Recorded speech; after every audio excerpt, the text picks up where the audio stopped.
Bismillahirrahmanirrahim. Assalamualaikum warahmatullahi wabarakatuh. Pada malam ini bersama saya Dr. Muhammad Nizar Zakaria. Sekali lagi kita akan mulakan dengan topik mengenai penjagaan kesihatan yang saya kira pada ketika ini lebih-lebih lagi lah relevan sebab kita nak melangkah ke bulan Ramadan. Hari ini hari Jumaat, besok insya-Allah besok malam kita dah mula bertarawih dan kita akan menjalani ibadah puasa selama sebulan insya-Allah. Jadi lebih-lebih lagi lah penjagaan kesihatan itu kita harus bagi tumpuan supaya kita dapat beribadah dengan sempurna. Ya, kita berpuasa, kita bertarawih, kita baca Quran. Ini semua memerlukan kepada kesihatan. Dan kita memang apa-apa jua presentation kita mulakan dengan topik kesihatan dahulu. Sebab kalau kita sihat, insya-Allah apa pun kita boleh buat. Kita boleh beribadah, kita boleh berniaga, kita boleh buat apa saja. Ya. Tapi hilangnya kesihatan, macam-macam benda yang kita tak boleh nak lakukan. Jadi pada malam ini saya ucapkan selamat datang kepada semua rakan-rakan kita yang join kita melalui link Zoom. Saya harap penerangan kita pada malam ini dapat dipanjangkan kepada mereka-mereka yang tak dapat hadir pada malam ini supaya ilmu ini dapat kita sebarkan demi menjaga kesihatan kita, keluarga kita, rakan-rakan kita dan sebagainya. Ya. Baik. Jadi topik kita pada malam ini tajuk dia buang yang keruh, ambil yang jernih. Ya. Kenapa saya pilih tajuk ini? Nanti kita lihat ya, apa relevannya topik ini, tajuk ini kepada perbincangan kesihatan kita. Baik.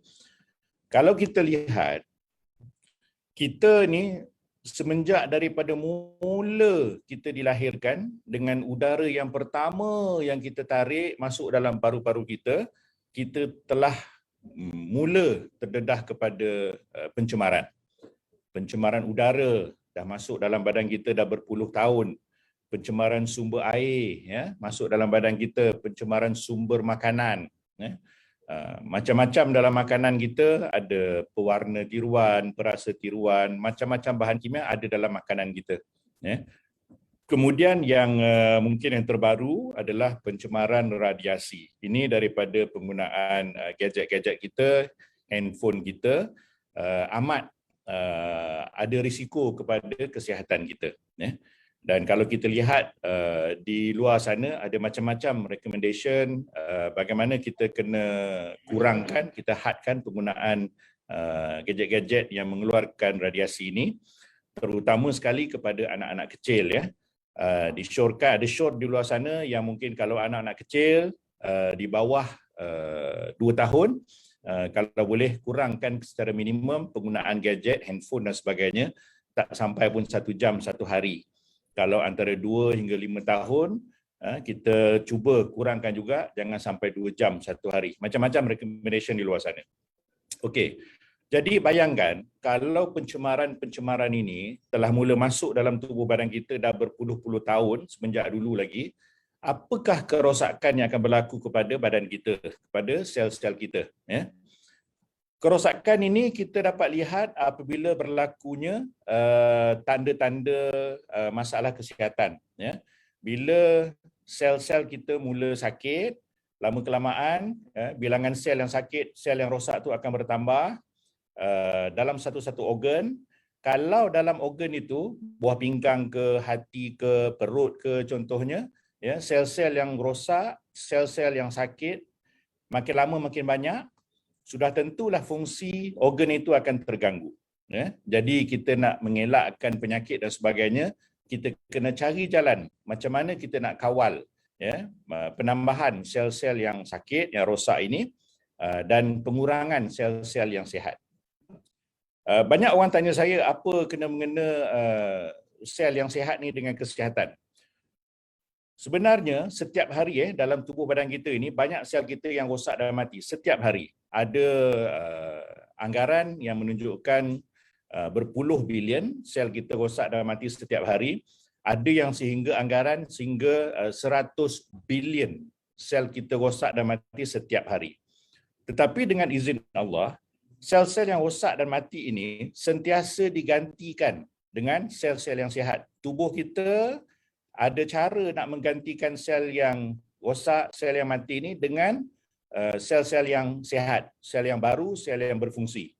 So kalau penggantian ini berlaku dengan baik, maka kita boleh tengok bilangan sel yang sihat akan cukup dalam setiap organ kita. Buah pinggang kita cukup organ yang, sel yang sihat, perut kita, hati kita, semua organ kita bila cukup sel-sel yang sihat yang berfungsi, maka setiap organ itu dapat buat kerja secara normal. Bila setiap organ buat kerja secara normal, insya-Allah tubuh kita kekal sihat. Jadi ini nak menunjukkan kepentingan nak maintain bilangan sel-sel yang sihat dalam semua organ kita.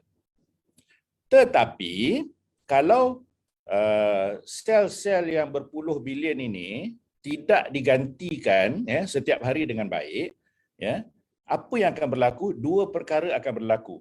Yang pertama sekali, sel yang sihat akan mula berkurangan dan sel yang rosak, sel yang sakit akan mula bertambah.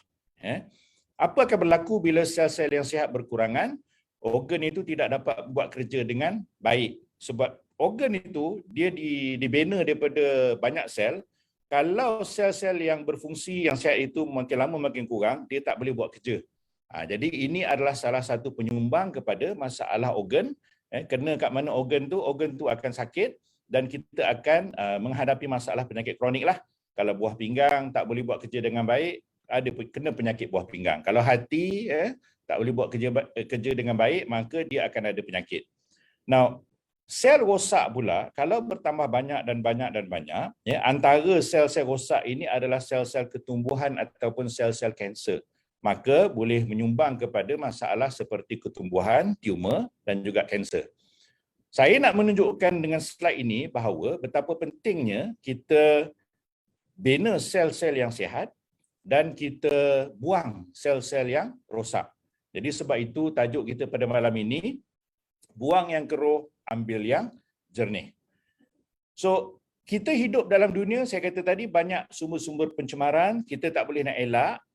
Jadi bagaimana kita nak mengurangkan risiko penyakit kronik dalam dunia yang penuh dengan pencemaran ini? Penyelesaiannya saya ringkaskan kepada dua kaedah saja. Yang pertama, kita kena bina sel-sel yang sihat.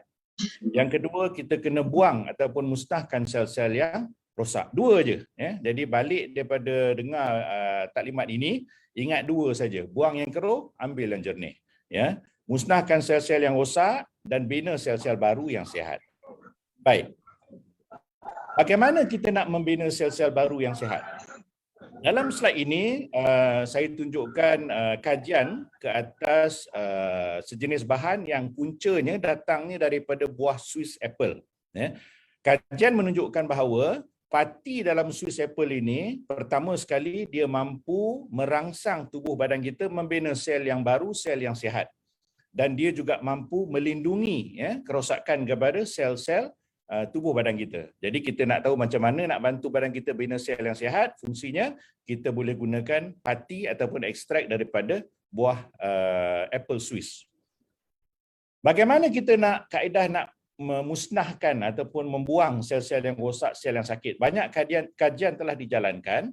Salah satunya adalah bahan yang dinamakan amygdalin. Amygdalin ini nama lain dia adalah lateral ataupun vitamin B17. Dia kajian-kajian telah menunjukkan boleh membunuh sel-sel yang sakit, sel-sel yang sihat seumpama sel-sel kanser. Jadi nak bina sel baru, sel sihat, kita gunakan pati daripada buah Swiss apple. Untuk memusnahkan sel-sel yang rosak, sel yang sakit, kita boleh gunakan bahan nama amygdalin. Sekarang kita pergi kepada produk Sari Age Guard Plus. Apa kandungan dalam produk Sari Age Guard Plus? Saya rasa ramai dah boleh jangka. Yang pertama sekali dia ada ekstrak daripada Swiss apple. Ini kita dah tengok fungsinya membantu tubuh kita membina sel baru, sel yang sihat. Dia juga ada bahan daripada apricot dan juga anggur yang mengandungi amigdalin untuk memusnahkan sel-sel yang rosak. Tapi kita tak stop dekat situ saja. Kita ada juga dalam sari HGAT Plus ini ekstrak daripada buah kiwi untuk membantu sistem jantung. Kita ada ekstrak daripada strawberry untuk membantu fungsi buah pinggang. Kita ada ekstrak daripada buah wolfberry ataupun orang panggil goji berry, membantu sistem jantung dan juga fungsi mata. Kita juga ada ekstrak bawang putih yang antara khasiat bawang putih ini telah diketahui, salah satunya adalah dia membantu menstabilkan tekanan darah, dan ada kolagen daripada sumber ikan kod kita gunakan. Penting untuk kulit, jantung dan juga sendi. So itu dengan secara ringkas bahan-bahan dalam sari HGAT Plus. Now, saya nak beralih kepada satu topik yang saya kira amat relevan lah pada ketika ini. Ramai orang bercakap mengenai sistem imun badan ataupun sistem kekebalan tubuh badan kita. Sebabnya pada tahun 2019, awal tahun 2020, kita dikejutkan dengan pandemik yang melanda seluruh dunia, COVID-19.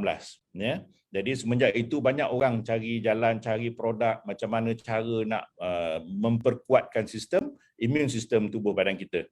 Now, saya nak mulakan perbincangan ini dengan vaksin. Sebab dulu kita belum ada vaksin, ramai orang menunggu kedatangan vaksin. Sekarang ni alhamdulillah dah ada beberapa vaksin yang kita dah diluluskan oleh kerajaan, kementerian untuk kita gunakan. Now, vaksin ni apa tujuan dia? Bagaimana dia membantu fungsi sistem imun sistem badan kita?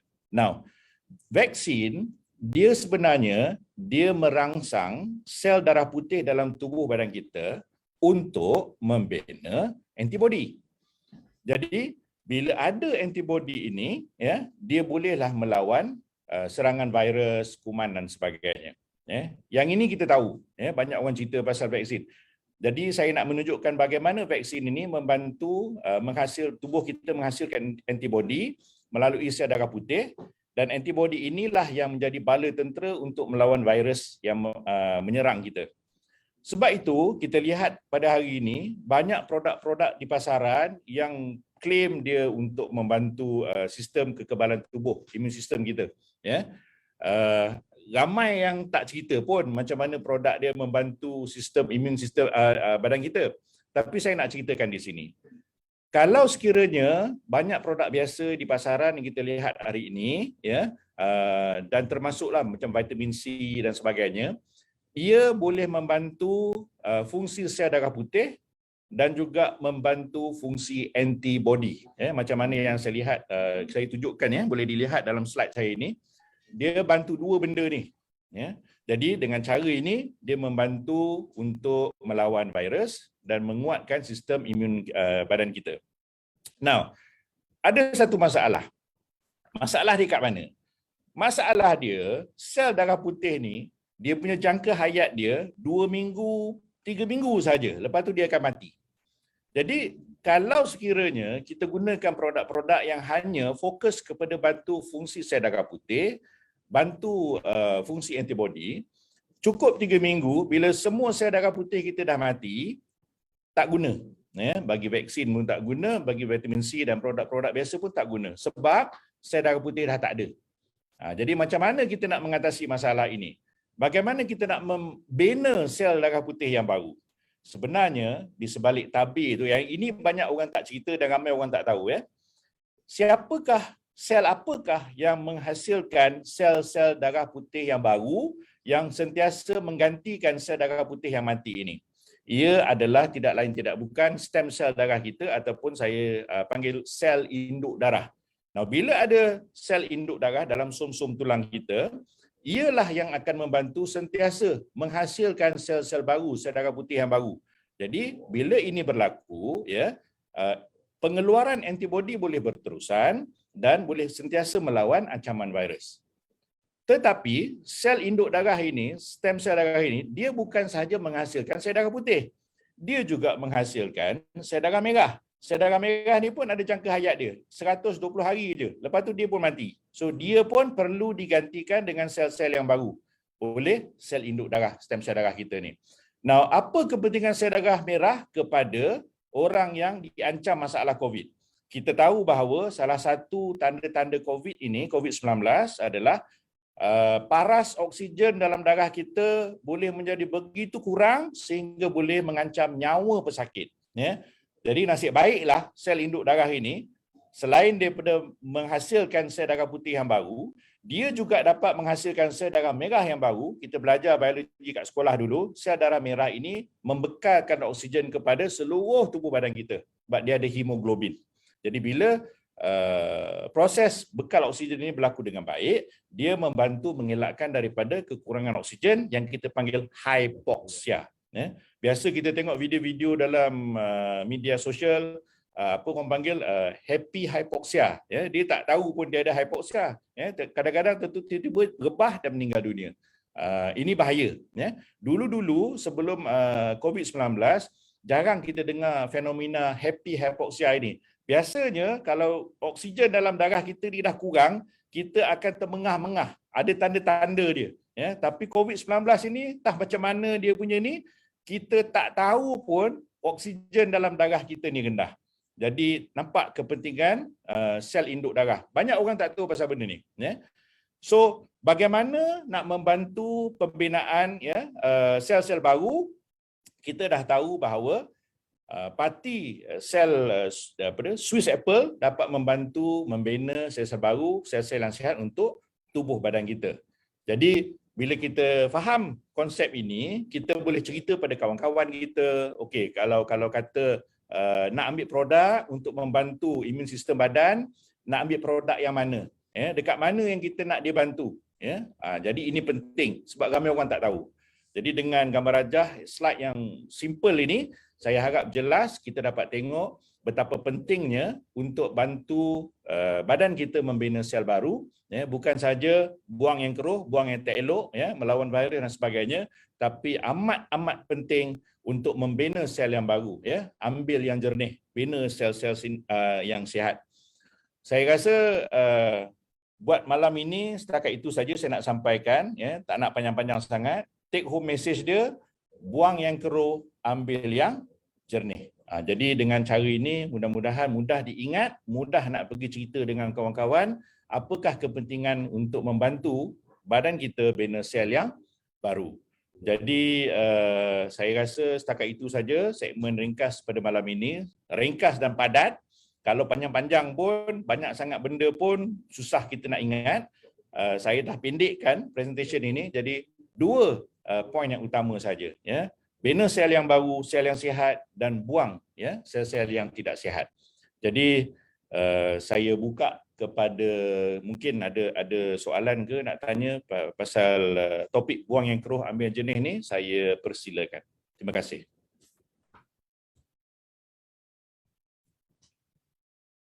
Ada kawan-kawan yang ada mungkin nak bertanya? Kalau ada.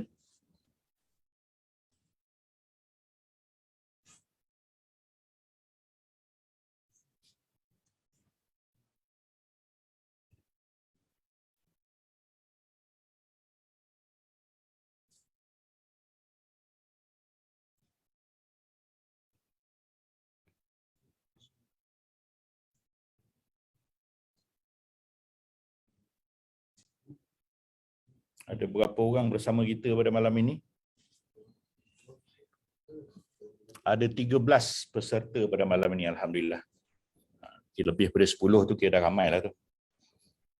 Ada soalan? Kalau ada.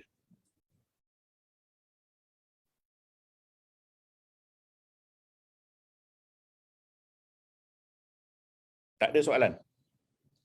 Jadi kalau tak ada soalan ni, ada soalan. Okey, peserta di live pada hari ini, Datuk Wan Zahari. Silakan tuan.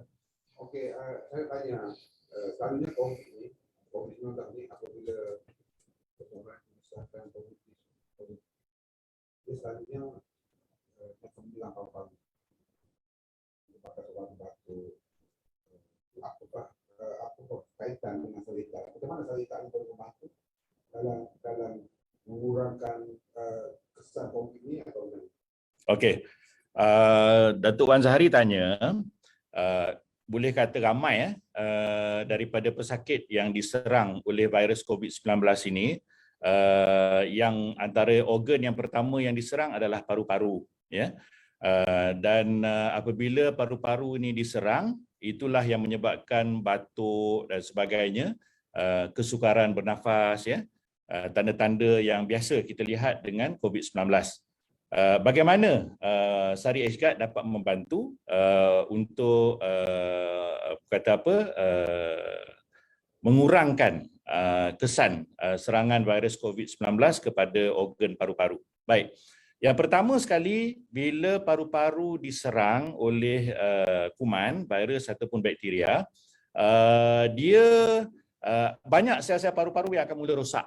Jadi perlu diganti dengan sel-sel yang baru. Itu yang pertama. Jadi Sari Ashguard insya-Allah dapat membantu menggantikan sel-sel paru-paru yang rosak dengan sel-sel yang baru, ya.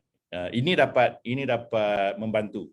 Yang keduanya, bila fungsi paru-paru itu terjejas, amat perlu kepada kita, tubuh badan kita, supaya oksigen dalam darah ini tidak berkurang dengan begitu serius.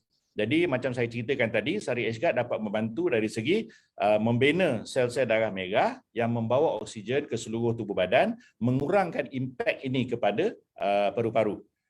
Saya nak tambah lagi satu, ya. Kalau kita mengikuti perkembangan varian COVID-19 ini, dulu ada satu varian Delta yang amat mengancam nyawa. Varian Delta ini, tak silap saya, bermula di negara India dan ramai beribu orang yang meninggal disebabkan varian Delta. Sekarang ini ada varian baru pula, Omicron. Dan Omicron dah ada sub-varian. Satu kita panggil Omicron mula-mula dulu dia ada BA1. Sekarang ni dah ada BA2. Tapi secara umumnya, beza perangai virus yang varian Delta ini dengan varian Omicron ni adalah, kajian telah dijalankan, dia menunjukkan bahawa varian Delta ini dia masuk dalam paru-paru dalam sampai ke alveoli, ya, tempat di mana berlakunya pertukaran gas, ya, CO2 dan O2 dalam alveoli. Dia masuk dalam paru-paru. Jadi bila Delta ni dia masuk dalam paru-paru, penyakit itu amat serius, ya. Gejalanya amat serius, ya, kesukaran bernafas dan sebagainya, batuk yang teruk dan sebagainya. Now, bila kita lihat beza dengan perangai virus Omicron ini, BA1 dan BA2 ini, dia dilihat berbanding dengan varian Delta, dia tak masuk dalam sangat dalam paru-paru. Dia dekat atas saja, ya, dekat atas saja. Dia tak masuk dalam sangat. Sebab itu, kalau kita bandingkan gejala orang yang kena varian Omicron, ya, tak kiralah BA1 ataupun BA2, dengan pesakit yang ada kena gejala varian Delta, varian Omicron ini tanda-tandanya, gejalanya tidak begitu teruk, ya, sebab kuman itu, virus itu, dia beranak pinak, dia berkampung dekat atas saja, dia tak turun sampai ke bawah, ya. Kajian telah menunjukkan ini. Sebab itu gejalanya tidak begitu teruk. Tetapi bila dia duduk dekat atas ini, berkampung, beranak dekat atas, ini bermakna dia punya transmissibility, ya, dia lebih mudah untuk merebak. Sebab duduk kat atas. Jadi tak payah batuk, tak payah bernafas macam biasa, bercakap macam biasa pun dia dah mula keluar daripada hidung dan juga mulut kita. Sebab itu varian Omicron lebih mudah untuk merebak berbanding dengan varian Delta. Tapi dia punya gejala tak berapa teruklah. Now, kajian juga menunjukkan bahawa kalau kita kena varian Delta, ya, kita tetap boleh kena dengan varian Omicron. Tapi kalau kita dah kena varian Omicron yang gejalanya tak berapa nak teruk ini, kita dilindungi daripada jangkitan oleh varian Delta. Dan sebenarnya hari ini di seluruh dunia varian Delta ni dah boleh dikatakan dah pupus dah, ya, sebab diambil alih oleh varian Omicron, BA1 dan juga BA2. Ini yang kita lihat sekarang ni lah. Terima kasih, itu soalan yang baik. Ada soalan yang lain?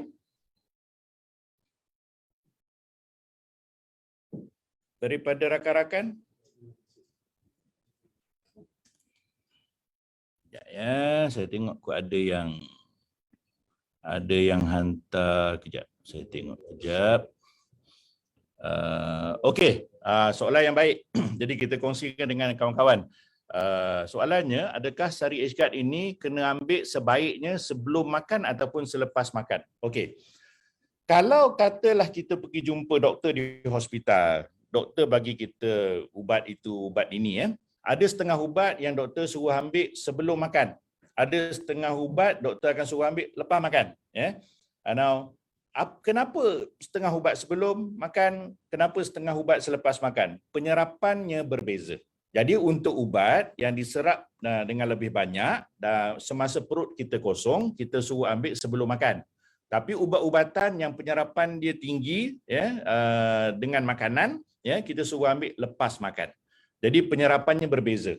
Now, sari H-Guard daripada awal lagi pada tahun 2012, kita menggunakan teknologi penyerapan tinggi.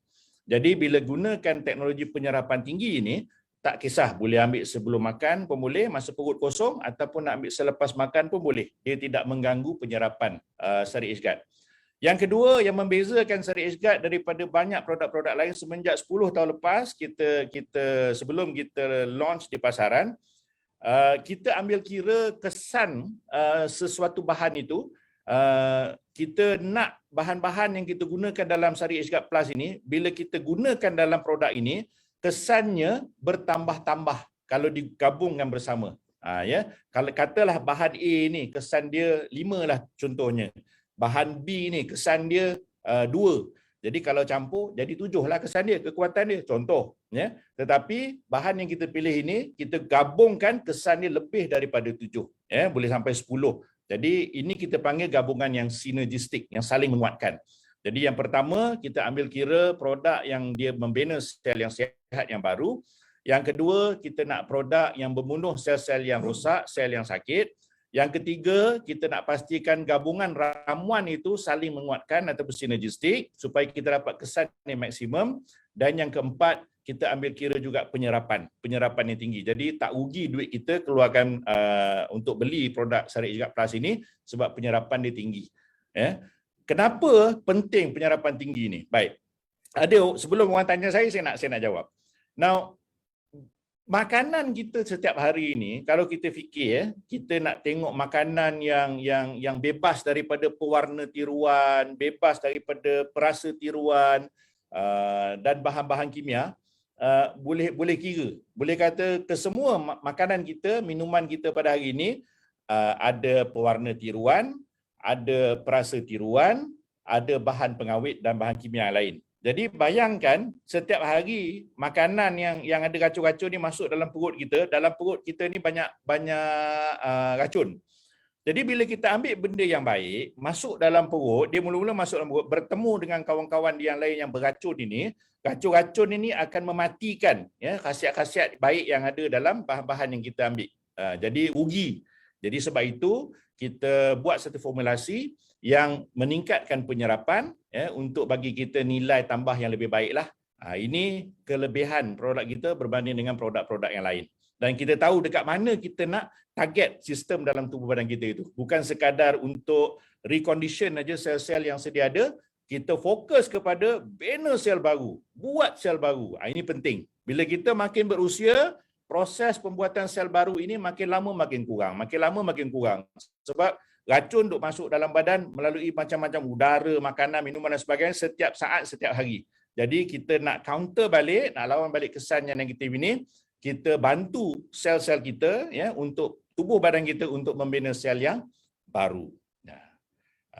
Setakat itulah jawapan saya, Wallahualam. Ada soalan yang lain? Kalau ada? Ada soalannya. Assalamualaikum. Waalaikumsalam. Sari H-Guard ambil 1 sachet sahaja atau 2 sachet untuk sehari? Terima kasih. Baik. Begini. Sekiranya kita katalah kita alhamdulillah kita sihat, kita tidak ada masalah kesihatan, tapi kita nak maintain fungsi tubuh badan kita supaya kita kekal sihat. Kita tak ada masalah kronik, kita tak ada penyakit kanser, ketumbuhan kita tak ada. Kita syorkan 1 sachet, 1 paket setiap malam sebelum tidur. Cukup. Maknanya kalau dalam 1 bulan, kalau kita ambil 1 sachet setiap malam sebelum tidur, kita perlukan 2 kotak sebulan. Grup yang kedua adalah mereka yang ada masalah kesihatannya lah. Contohnya macam kencing manis, darah tinggi, masalah buah pinggang dan sebagainya, gout. Ini menunjukkan dah ada organ, mungkin 1 ataupun lebih organ dalam badan kita tu yang dah ada mula ada masalah. Jadi kena ambil lebih sikit lah, kita cadangkan. Kalau dah ada masalah kronik macam ini, sebagai ikhtiar tambahan daripada rawatan-rawatan hospital dan rawatan-rawatan yang lain, boleh ikhtiar ambil 1 sachet pagi sebelum ataupun selepas sarapan tak kisah, dan 1 sachet sebelah malam. Jadi 2 sachet sehari. Kalau kita ambil 2 sachet sehari, kita perlukan dalam masa sebulan 4 kotak sari H-Guard Plus. Grup yang ketiga adalah orang yang ada masalah ketumbuhan, tumor ataupun kanser. Tak kisahlah kanser apa, tumor apa. Yang ini kita syorkan lebih intensif lagi, perlukan lebih. Yang ini kita syorkan 2 sachet pagi, 2 sachet malam, 4 sachet sehari. Grup ini perlukan 8 kotak sebulan sari H-Guard. Saya harap jelas jawapan saya itu. Ada soalan lagi? Assalamualaikum Doktor. Waalaikumsalam. Saya Asma, anak kepada Azilan pernah ada. Okey, ada sis sangat aktif sehingga ia makin besar dan target doktor untuk referkan saya ke hospital untuk dibuang. Pada bulan 4, mak beri saya makan sari H-Guard ni untuk mencuba. Bulan 6, saya jumpa doktor saya semula. Sis saya dah tak ada. Alhamdulillah, syukur. Syukur, Alhamdulillah. Terima kasih atas perkongsian ini. Sebenarnya Asma, memang daripada 10 tahun yang lepas ini, kalau nak tengok testimoni memang banyaklah. Alhamdulillah, dari segi masalah sis, masalah ketumbuhan lain pun syukur Alhamdulillah ada perubahan yang positif. Now, bila kita mencadangkan penggunaan sari H-Guard Plus ini, kena tahu pertama sekali kita tak kata garanti boleh baik. Kalau siapa-siapa dia jual produk, dia garanti boleh baik, tolong hati-hati. Ini bahaya sebab orang nak jual produk, orang nak duit. Kalau dia kata garanti kak, puan makan produk ni garanti boleh baik. Semua yang makan produk kita semuanya baik. Tolong hati-hati, berbahaya.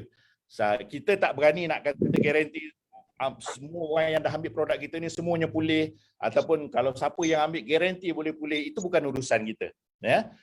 Jadi yang penting adalah kita mencuba dengan asbab ini, kita minta doa dengan Allah Subhanahu Wa Taala, semoga dengan asbab ini, dengan ikhtiar ini, Allah bagi kita pemulihan. Jadi pemulihan ini bukan datang daripada produk, itu ikhtiar saja, itu asbab saja. Yang mendatangkan pemulihan ini Allah Subhanahu Wa Taala. Sebab itu kalau orang tanya saya, ramailah yang ambil ini, doktor macam mana cara kaedah nak minum ini semua. Saya tambah satu lagi, sebelum nak minum, nak ikhtiar apa pula, ini bukan sari H-Guard Plus saja. Mulakan dengan Bismillahirrahmanirrahim, kita berselawat dan kita berdoa, ya Allah, dengan asbab, dengan ikhtiar aku ini, berikanlah penyembuhan yang segera. Kita ada banyaklah memang dari segi testimoni, kalau tengok dekat YouTube, type je sari H-Guard, macam-macam testimoni, masalah ketumbuhan, masalah kanser. Saya ingat lagi ada satu kes dulu ni, seorang wanita, masa tu dia belajar, kemudian kena diagnose kanser otak, dan selalu pitam, pingsan dan sebagainya. Bila doktor buat test, rupanya ada kanser otak. So dia banyak dia cari produk, cari ikhtiar, tapi tergerak hati dia nak mencuba sari H-Guard Plus. So dia cuba sari H-Guard Plus, dia gunakan sari H-Guard Plus, dia yang paling cepat lah, yang setahu saya, yang seingat saya paling cepat lah. Dalam masa tak sampai 3 bulan, 4 bulan gitu, pulih sepenuhnya sampai hari ini. Dan dah berkahwin dan dah ada keluarga. Jadi syukur Alhamdulillah. Dia ikutlah kita punya ni, ikhtiar juga, tapi bismillah, selawat dengan doa tu jangan lupa. Kita tak taksub pada produk tidak menyembuhkan apa-apa penyakit, penyembuhan itu datang daripada Allah Subhanahu Wa Taala. Kita ikhtiar, mudah-mudahan berjaya. Terima kasih atas perkongsian Asma. Ada soalan lain ataupun mungkin ada yang nak berkongsi ke? Kalau ada. Alang-alang dah berkongsi ni, saya nak cerita pengalaman personal saya. beberapa tahun lepas anak saya kena masalah demam denggi. Jadi sebelum itu dah dengarlah beberapa kes kena jangkitan kencing tikus, chikungunya, demam denggi yang dah pulih dengan asbab dengan ikhtiar secara ijtihad ni, tapi Allah punya kuasa jadi pada anak sendiri. Jadi anak saya kena demam denggi, dia punya gusi dah berdarah, kita dapat lihat dia punya kulit-kulit dia nampak ada petechial hemorrhage dan sebagainya, dah serius. So admit masuk dalam hospital, dia admit petang pukul 6 macam tu. Jadi masuk ke hospital, kemudian malam itu dia cuba sari H-Guard Plus. Jadi dia ambil 4 sesi, tak silap saya, dia terus ambil, dia kata, dia abah kata bagus ni, dia kata dia ambil 4 sesi. So pagi besoknya dia ambil lagi 4 sesi. Masa dia masuk itu, dia punya platelet, blood test dia menunjukkan platelet dia separuh daripada normal. Dah serius, banyak pendarahan dan sebagainya. Besok paginya, doktor ambil blood test lagi sekali dan doktor datang, doktor tengok result blood test itu, doktor tengok platelet dia dah normal. Jadi kalau saya masih bekerja di hospital dulu, kalau kita tengok malam tadi pukul 6 platelet separuh daripada normal, pagi ni pukul 8 dah balik pada normal. Nombor satu yang kita sebagai doktor akan fikir adalah ini mesti ada lab error. Mungkin ada masalah di makmal. Ya, adalah tu, ambil sampel salah ke ataupun makmal buat salah ke dan sebagainya. So doktor tu dia test lagi sekali dan balik platelet dia tetap normal. So anak saya tak silap saya, lepas hari tu dia berehat lagi 1 malam dekat hospital, besok tu discharge. Ini jadi pada anak sendiri. Syukur alhamdulillah, satu kesan yang positif lah. Itu pengalaman sendiri. Ini bukan daripada pengalaman orang lain. Yang lain-lain tu banyaklah. Ada yang dah macam orang kata dah tak ada harapan untuk hidup. Alhamdulillah pulih sepenuhnya. Ya, dengan ikhtiar ini. Bismillah, selawat dengan doa, jangan lupa. InsyaAllah mudah-mudahan ada kesan yang baik. Itu pengalaman saya, perkongsian saya. Mungkin ada soalan lain kalau ada nak tanya.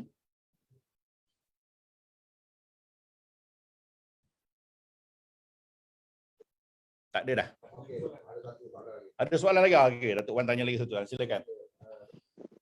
Sekarang ni kita pasal pandemik orang takut, tapi sekarang ni dah jadi immune, orang dah kisah. Tapi kita lupa bahawa penyakit-penyakit kronik yang lain tu apa jadi. Jadi saya bercerita ni pasal pengalaman saya. Saya dah amalkan produk 10 tahun. Adakah doktor setuju bahawa mengambilkan mereka ni mungkin dapat menghindarkan daripada kena, insyaAllah setakat hari ni saya tak kena tapi tak kena COVID lagi. Cuma 2 kali kena quarantine, pakai gelang. 2 kali dah kena. Sebab apa? Sebab kontak 2 kali tapi tak ada apa-apa pun. Disebabkan 2 kali tu saya dalam masa quarantine tu saya ini nak tarik mama pakai jas pula. Jadi adakah doktor setuju bahawa dengan pengambilan ini kita dapat sebab apa? Sebab dalam cerita ni ada stem cell, jadi dia merupakan sistem imun kita. Adakah doktor setuju bahawa dengan pengambilan cerita ni dapat menghindarkan daripada berlakunya dekatnya kronik? Baik, terima kasih Datuk Seri Wan Zahari. Datuk Wan tanya, kita ni sekarang ni kelang kabut sebab ada pandemik. Adakah macam kalau pandemik ni dah mula sampai ke penghujungnya, kita boleh just relax, tak payah jaga kesihatan kita, ya. Sebenarnya macam Datuk Wan kata tadi, kita risau dari segi pandemik, penyakit yang berjangkit ini sebenarnya satu kuman ataupun virus tu dia akan mutate, dia akan tukar rupa dia. Macam virus COVID-19 dah beberapa kali dah tukar rupa, dah macam-macam subvariant dah ada kan.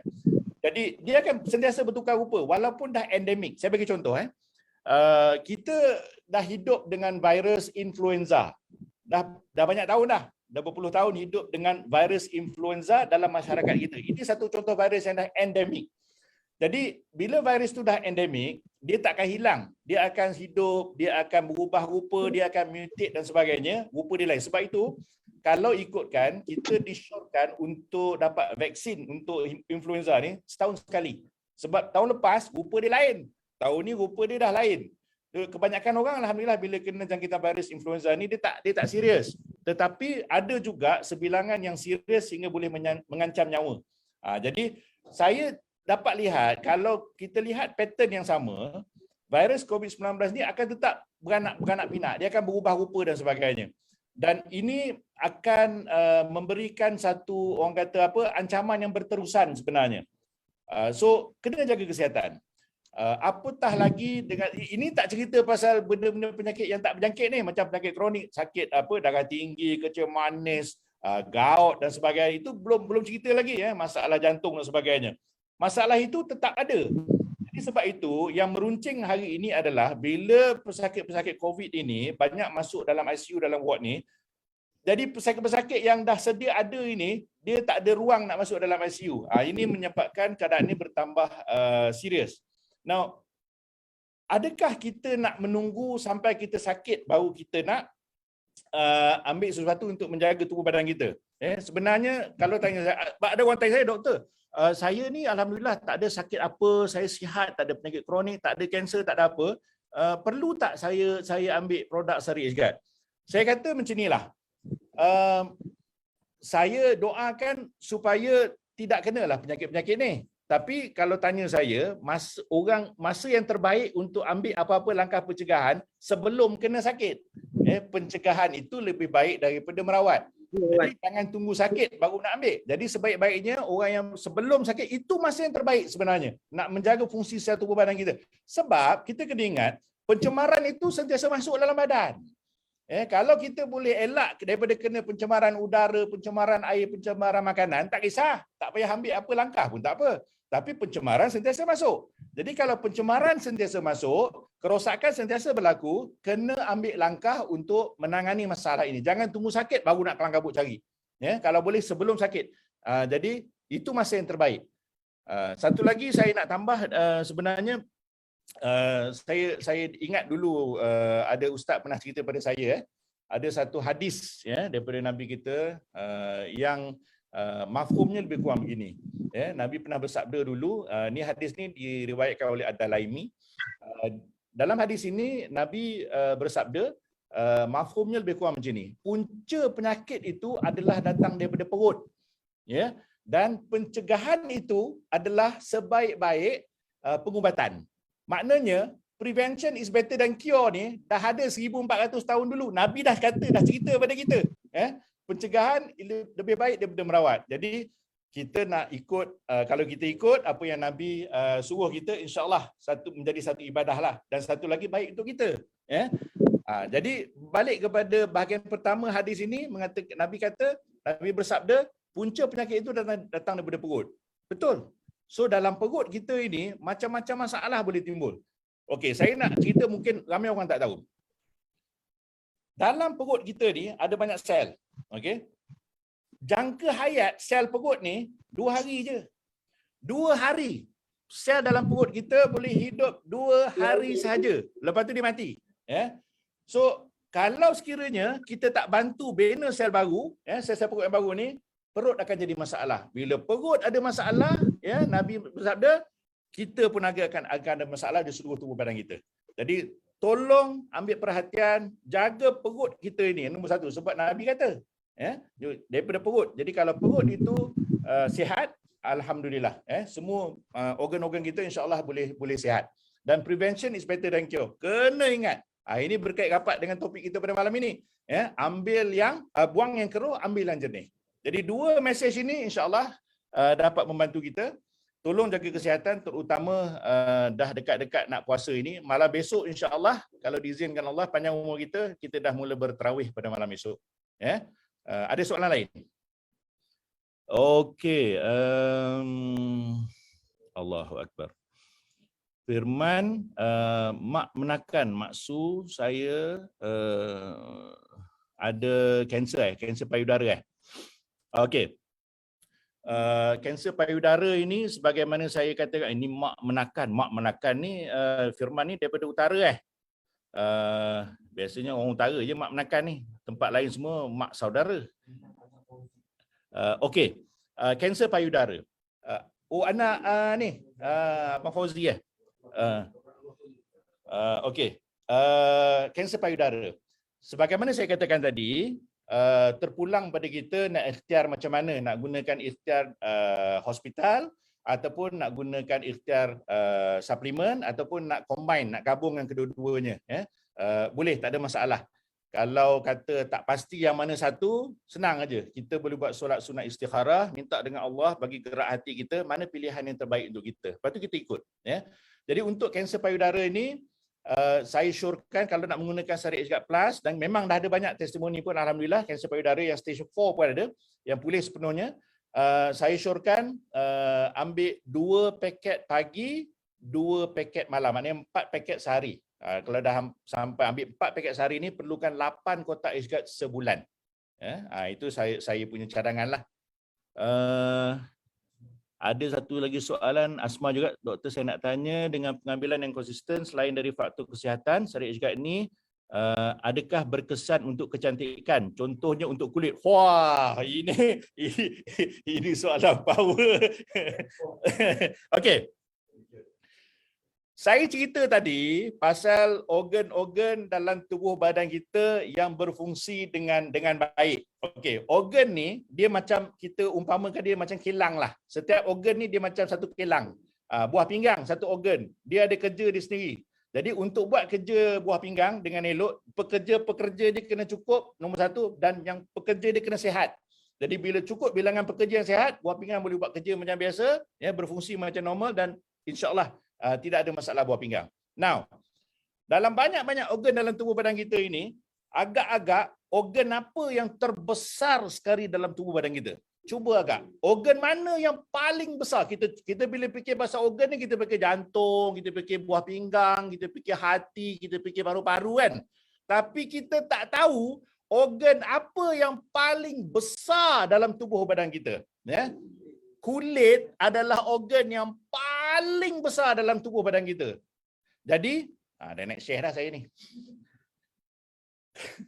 Kulit adalah organ yang paling besar dalam tubuh badan kita. Jadi bayangkan kalau sekiranya kita bina, kita bantu dengan pengambilan ini, kita ikhtiar, kita ambil, kita ikhtiar untuk secara konsisten, organ kulit ini kalau dia penuh dengan sel-sel yang baru, boleh bayangkan sendiri macam mana rupa kulit orang yang sel dia baru, sel dia cantik, sel dia sihat.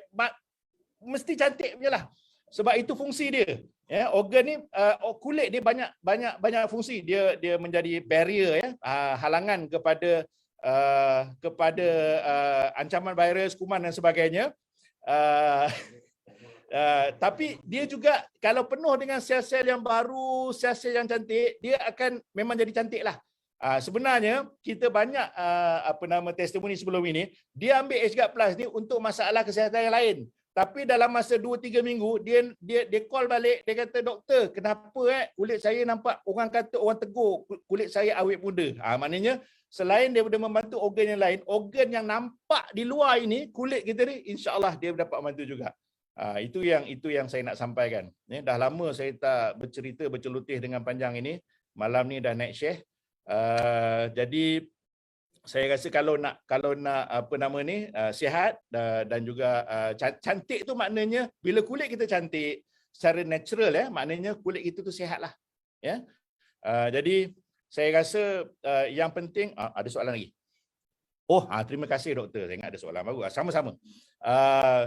Sebenarnya kalau kita lihat keadaan suasana pandemik ini, pertama sekali dia mengancam kesihatan kita. Sebab itu setiap taklimat kita, sesi kita mula cakap pasal kesihatan dulu. Sebab ini penting.